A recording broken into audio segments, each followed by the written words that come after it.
Welcome to the pre-show. Jahan, welcome back. How are you? I'm good. How are you? I'm good. So this is your second episode Yeah. that you are guest co-hosting on. Um, Tell me, how was that first conversation that we had Oh, with Kaylee Cardinal? yeah. I it was honestly super fun. I went into it a little nervous because it was my first ever official podcast. Yeah. So I had a bit of the nerves, but I think once I got the hang of it, I just realized it wasn't as scary as I thought it would be. Mm-hmm. Um, Once I got the hang of the questions and kind of like the flow of it, it became a lot easier. And yeah, so I would say overall, it was just a great experience. Awesome. And you're looking forward to we're speaking with John Orpheus. Uh, Yes. our listeners will remember him from a couple of years ago. He's Hmm. also a best-selling author, wrote Saga King. Um, Yes, yeah, I'm you're looking definitely forward looking to this forward to chat? Yeah. speaking to him. Yeah. Okay. You've had a chance to listen to some of his music. What are your thoughts? I thought it was really interesting, honestly. It was definitely nothing that I've heard before, so it was very unique, but I think I'd like to listen to it more. I'd like to hear more of his stuff, definitely. Okay, good. Awesome. Anything specific you are looking forward to asking him or finding out about John?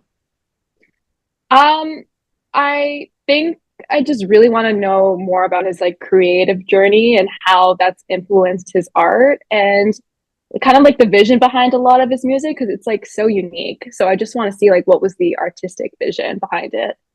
Okay. And yeah, pretty much All about right. Well, it. let's speak with John Orpheus.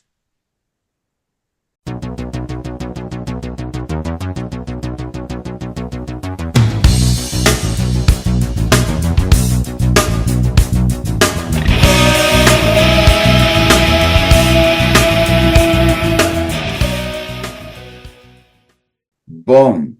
My name is John Orpheus. I am the author, musician, performer, artist. My new album, Get Right, with an exclamation on the end, is coming out on June 21st.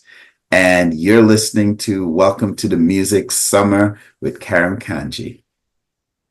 Thank you so much, man.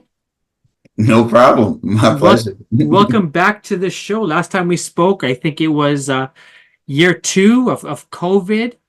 Hmm. And you had just released music. You had just written a book, Yes. Saga King. Congrats on that. It's still going strong, I think, right? That book? Yeah, Saga Boy is doing Saga incredibly Boy, well. yes. Yeah, it's the album was Saga King. Album Yeah, Saga King. so yeah, I mean the book was a memoir about my life, so it's I feel like it was always a privilege to reflect. I feel like we live life in one direction and we usually don't get time to reflect. And so Saga Boy was sort of my journey.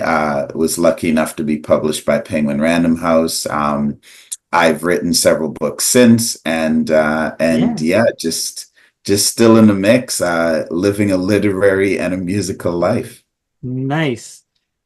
Well, listen, congrats on this new album that's coming out. Get right. I think we have to say it with the exclamation, right? So get right. It's I like think it's like yeah, you can do it many ways. It could be get right, or it could be get right, or it could be get right. So you can move around the emphasis, but it's definitely meant to be said with enthusiasm. absolutely. Yeah, so congrats on the album. Yeah, two singles released so far. Hmm. Get Right and 90s Fool, uh, Hey, which I really love that one. thank Um, you for all us but 90s babies. yeah, well, I'm a 70s baby, but we'll leave that. Wow. We'll You, leave that you, was- alone. you was walking, you was figuring out life out in the 90s, so that's what counts. Absolutely. Absolutely. Well, listen, I'm listening to both songs, Hmm. and they both have similar but very different vibes, right? The Get Right Hmm. sounds, I mean, it sounds like a 1970s, you know, funk R&B song, Hmm. and 90s Fool.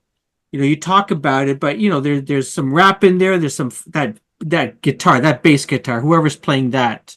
Yes, yes, yes. Hats off to them. Just a fantastic guitar. Shout out Um, To Adam Bowman. yeah. But talk to me about, like, is the whole album, are you picking different decades? Like, tell me about a little bit about that. Yeah, well, I mean, I think certainly the 70s and the 90s are getting a lot of play, but I don't really do nostalgia. So Okay. sometimes people want to do music like, man, I really like that Sly Stone album from Yeah. 76. So we're gonna try to get the same mixing board they use and the same techniques, and we're gonna try to sound exactly like them. Yeah. I don't believe in that. I don't like nostalgia. I feel like the past is only good if it can help us with the future.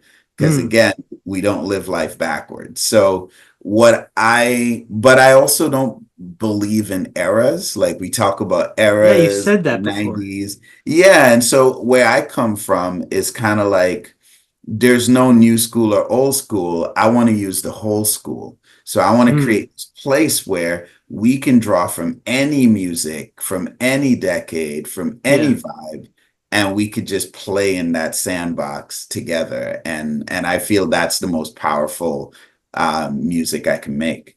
Yeah. Although in 90s Fool, there are some like Easter egg era drops. First of all, you wake up to Jahan. I don't know if you know what a radio is, but because you're young, but you wake up to like the radio coming on as your alarm, right? Like a local Toronto radio station, Yeah, the like morning show. yeah, for sure, for sure. Yeah. So there's that. There's the massive cell phone. Yeah, the Uh, big cell phone, like the box phone. Yeah, yeah, like totally. Yeah. the big brick. Yeah. There's some local flavor because you got bagged milk there. So like, Yeah. Americans will look at that. What the heck is he drinking with this Why cereal does there? he What could have a that be? bag of milk? Yeah. No, I like that because I feel like we're kind of, you know, I'm a big reader of philosophy and I like Jacques Hmm. Derrida. Jacques Derrida has this concept of hauntology, which is a play on the word ontology, which is the nature of being. So what he's saying is rather than being one thing at any one time, what we actually are is always inhabiting all times at the same time. So, for example, Hmm. you know, I get up in the morning and I always think about my grandmother who raised us like four or Oh, five times a day. I'll just think about her. Or I'll listen to music. And this morning I was listening to Rick James. Well, my dad's favorite album when he was a kid in the 70s was Rick James' album, Street Songs, which was a big influence for me at in this album. So when I was a teenager in the 90s, in the early 90s, my brothers and I, we didn't, our dad wasn't around, but we yeah. had all his tapes in the basement and we would go and listen to his music as a way, in hindsight, as a way to kind of commune and hang out with him because we couldn't physically.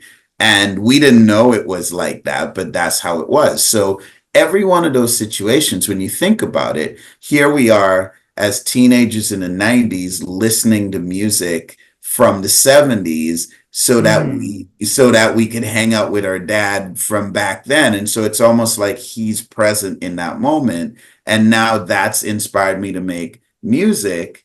And when you look at a 90s full video, it's like, okay, Yeah.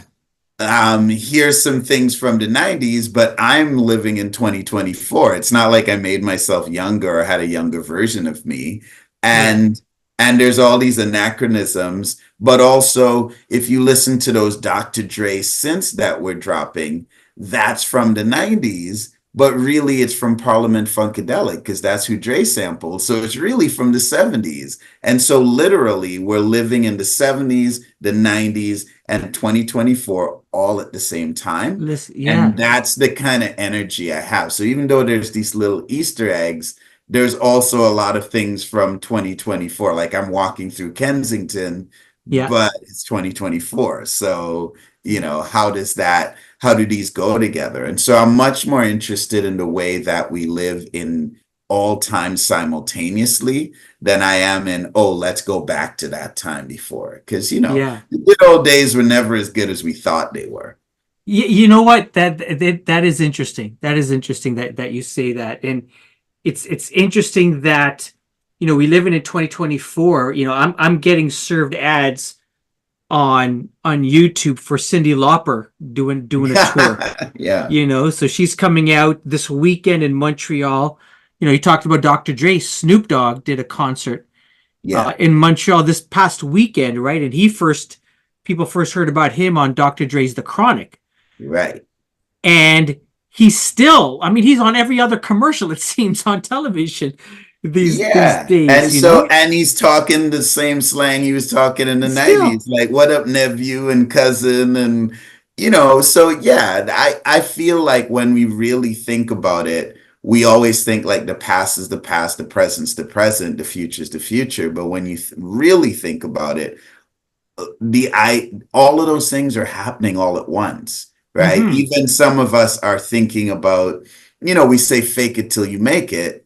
Yeah, What that means is pretend you're the future self that you're not right now. Right? interesting. So that's even a way of bringing the future that hasn't happened yet into the present. And we're always doing stuff like that. And I just find that's a much richer way of seeing the world than saying, oh, well, some era from the past is over and now we can only access it through nostalgia. It's like, no, no, no, not at all. I think it's all alive and living right now.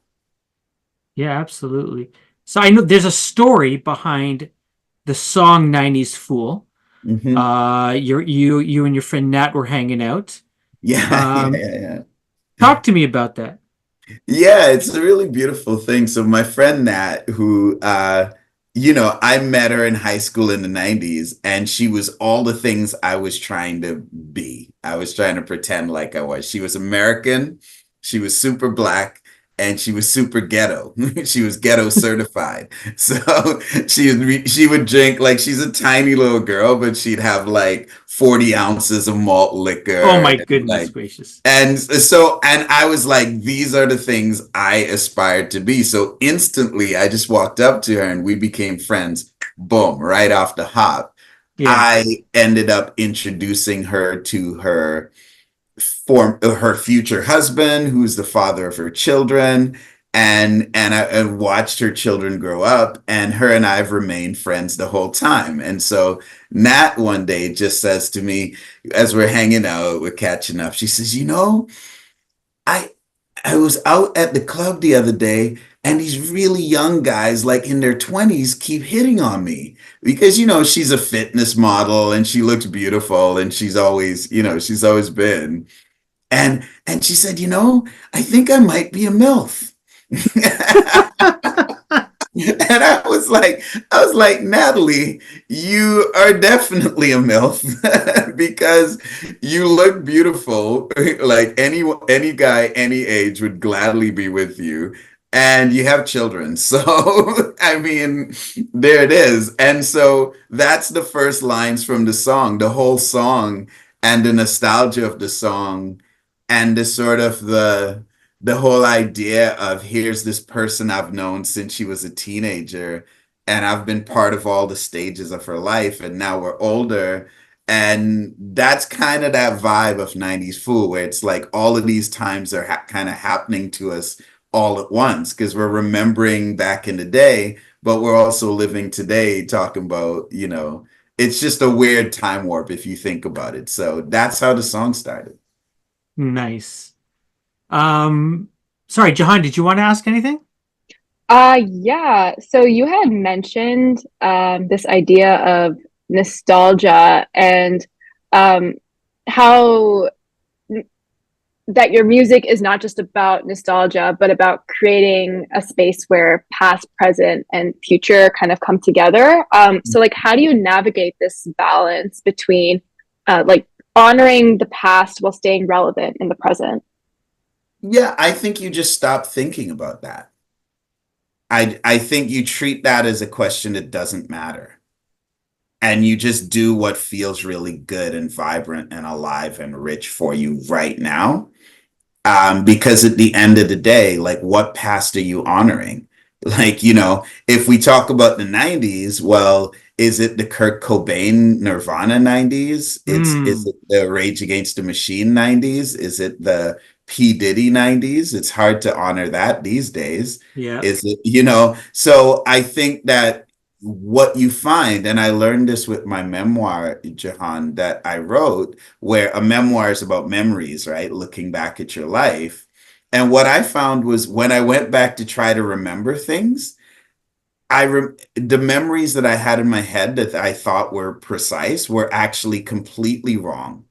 What we find with our memories is we exaggerate things, we diminish things that might make us look a little bad, we exaggerate things that make us look good, we delete things that are inconvenient, and we invent things even sometimes when we need something to be true to make ourselves feel better. So when you think about the past, quote unquote, it's not a real thing. And so honoring the past, it becomes basically basically it's just choosing how you want to remember the past and then pretending that's the only way. And so whereas we know that it's just not true. And so that's why I say my way of dealing with that, navigating that, is to stop thinking of the idea of past, present, and future and really honor the fact that we are living in all those things right now. Like, you are at this moment practicing being the journalist that you're going to be in the future. So you are currently taking an element of your future and pulling it into now, right? And so we can live in the past and in the future and in the present right now. And so I don't think about it. I just go, hey, what is making my cells warm? What's giving me vibes? What's giving me joy? What's making me like just wake up and crackle with energy? I follow the bliss. That's what I do. But I love your question though. Thank you. Because as you can tell, this is very important to me. That was a great question and an awesome answer, John. Thank you so much for sharing that. No problem. My pleasure. So let's take a if you would let us take a look back um, to when music was created. So I want to ask you some fun questions here, John. Okay. Okay. Um, favorite artist or band from the 90s? Ooh, favorite artist or band from the 90s. See, that's this again, this is going to be a running theme. A lot of the music I was listening in the 90s were from decades from before. Like, I was listening to a lot of old blues and jazz artists in the Fair 90s. enough. Fair Yeah, enough. But like so if it's maybe an today artist you could, that's yeah, right in the 90s that came to prominence in the 90s, I would yeah. say, for me, it was about, like a lot of people, it was about a lot of hip hop and a lot of grunge. That was kind of the era. Those were the So two. Yeah, yeah. yeah, so I'll give you one from each. I'll say Nas from hip hop. I Okay. loved Illmatic. I memorized it. I wore out the tape so many times. Like, Jahan, you might not know what we mean by this, but back in the day, you had your Discman and you had your little cassette tape, and it had the writing of the songs on each side. So Yeah. after a while of playing it and taking it in and out, it would just get worn out so you couldn't read the tape. And so I wore out 2 copies of Nas's Illmatic. I loved it so much. So Wow. props to Nas. And for bands, oh my gosh, for grunge, I love so many of those bands, but I'm gonna say Living Color, because they're the only all black rock Wow. band from that era. And I'm gonna big up the people. So I'm gonna say Living Color, Cult of Personality, What a Vernon Reid. song. Oh my Yeah, goodness. yeah. Beautiful. You know what I mean. Yeah. Yeah, And yeah. so I'm going to go see them finally for the first time in September. Yeah, I mean, yeah, those bands, yeah, they're dope. They're dope. I Yeah, wish I could see them. Yeah. So, and I, absolutely. yeah, so that would be my answers for that. Yeah, I think for me, band would be Oasis, uh, Woo. and some Brit pop there, Yeah, of course, man. and You know, I and toured with Oasis, right? you did you told us on the on the Last time. previous Okay, episode. okay. Yeah, Yeah, okay. but Dope. listen, tell it. This is probably blowing Jahan's mind. Tell us a little tidbit about Johanna's opening like, for them. who is Oasis? I think she I knows listen through to her mom. Oasis, Wonderwall. Yeah, Wonderwall, exactly. So once upon a time, they had other songs, and no, in so after so they're the Gallagher brothers. They're two Irish Manchester brothers, and the elder brother Noah left the band, and the rest of the band formed a band called BDI. And when BDI released their first album, I was in a Manchester-based band called the Hippie Mafia, and we ended up opening for BDI here in Toronto. And they loved us so much, they were like, "Man, you guys need to come do our England and Western Europe tour with us." And so we ended up touring with them, and it was I mean, it was pretty special. So that's what happened there. There you So go. who's your hip hop reference though? I'm curious. Me, you know what? I didn't even think. Well, so okay. So my hip hop reference um is, and I think they started earlier, but it would be the Beastie Boys Yeah. Yeah, because but the Sabotage era Beastie Boys that is a very 90s thing. that was a 90s thing. And I was going to ask you about video because your video is very eye-catching and colorful. So I was thinking which video, and so my video of the 90s was Sabotage. It was a Right. tie between Sabotage, Beastie Boys, and November Rain, Guns N' Roses. Woo, epic. Yeah. Yeah, Yeah, we definitely were thinking a lot about what could evoke the energy of the 90s. And so, but then we ended up doing something very different anyway. But we watched a Jane's Addiction video where they're oh in the wow. store. We had a lot of reference points. I work with Moonreal Media. Shout out to Alex and Agata, who are a brilliant creative couple. And I worked with them on both videos, and it was fun. So we bounced a lot of ideas, but yeah, we like where we landed. Nice. Is there a video from back in the day that besides the Jane's Addiction one?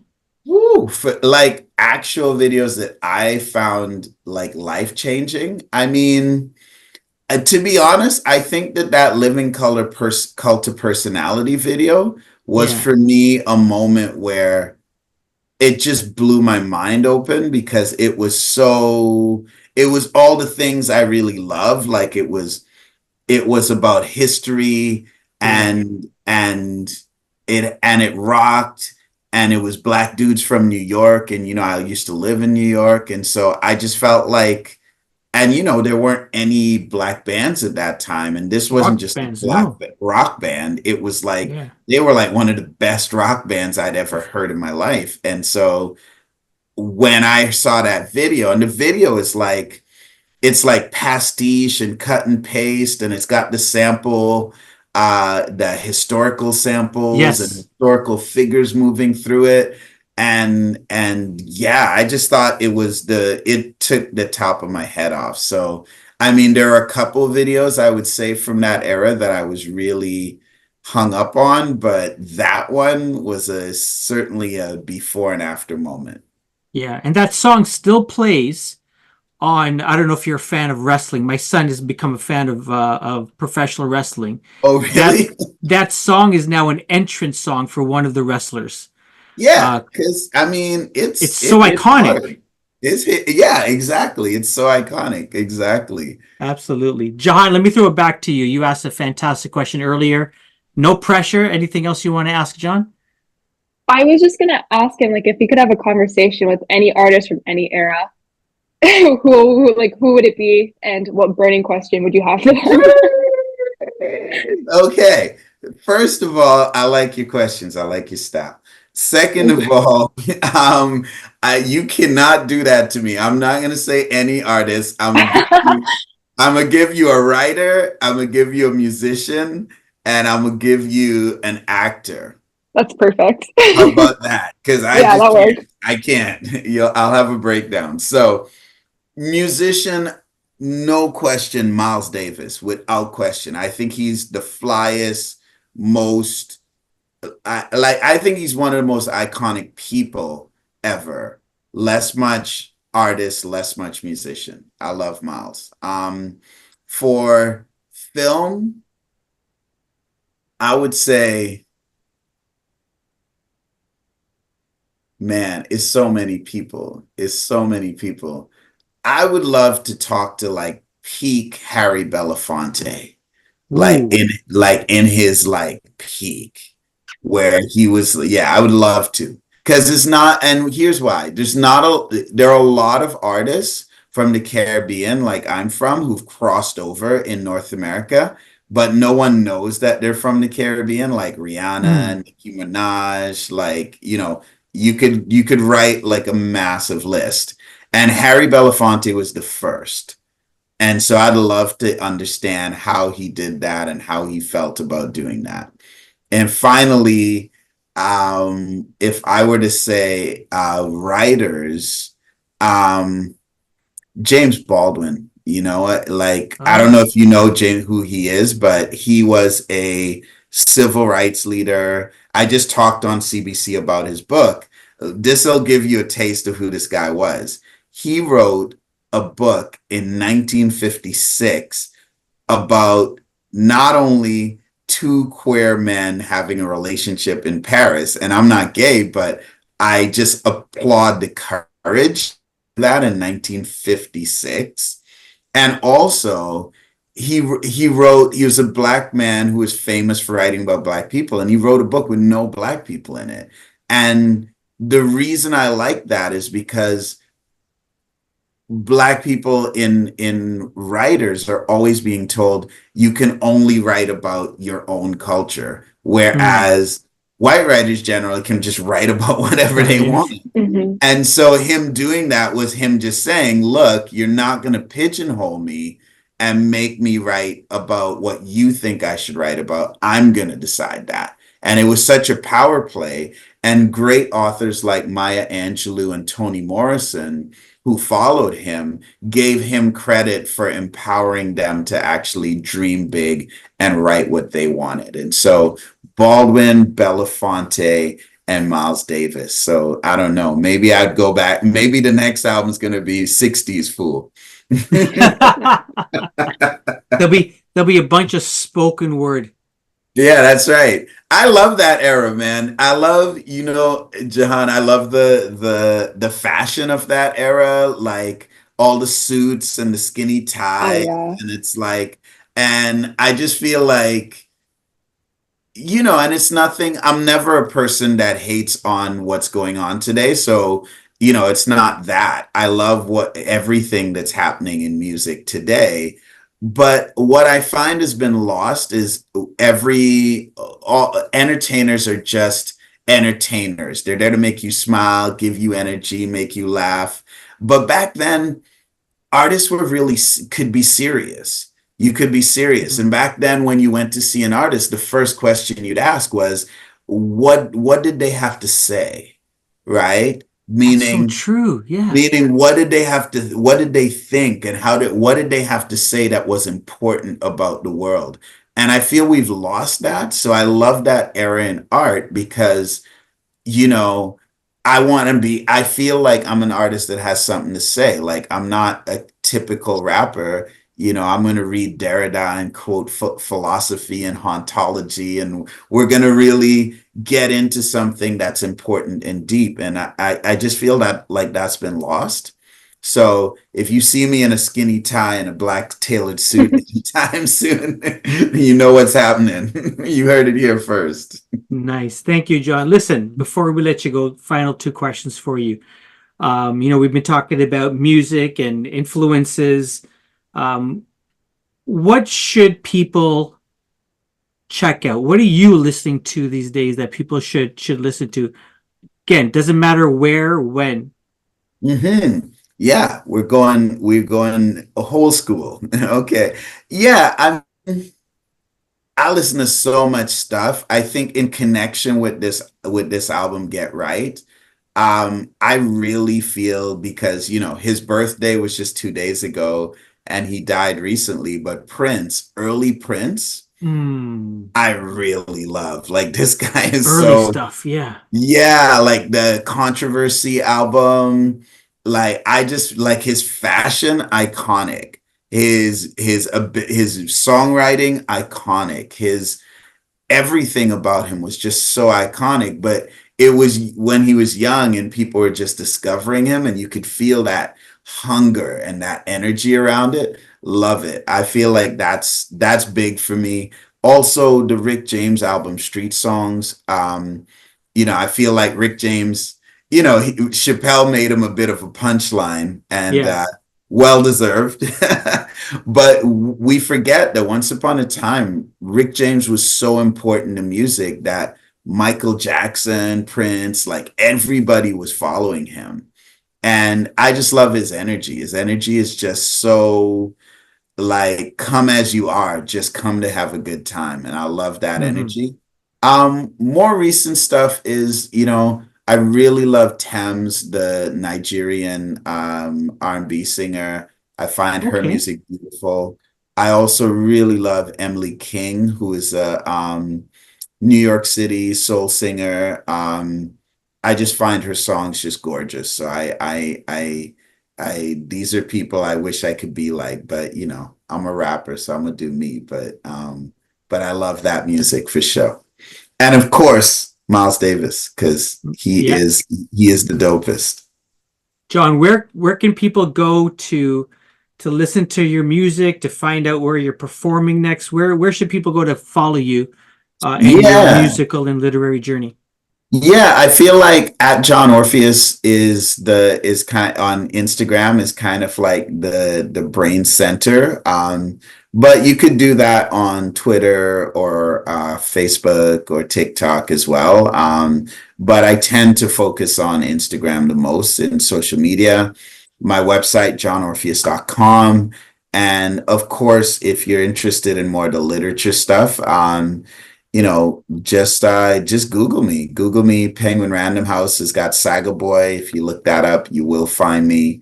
Um, and yeah, super excited about the new books as well. I just finished a book called Black Cherokee for Simon and Oh, Schuster in New York, and so I'm gonna have a big New York release for that, when is and that coming out? that's coming out next spring. So Okay. there's still some time left, but yeah, it's I'm just really excited to be, my dream when I was a kid was to get up inspired every day. And I really feel like I've achieved that and I'm proud of it, but I'm also super, super grateful. John, thank you so much for your time. This has been a blast. Our guest, John Orpheus, his new album coming out soon. Get Right. Check it out wherever you listen to music. And go check out John Orpheus on Instagram at John Orpheus. Thank you so much for your time, man. Big up, man. Thank you, Karen. Thank you, Jahan. Thank you.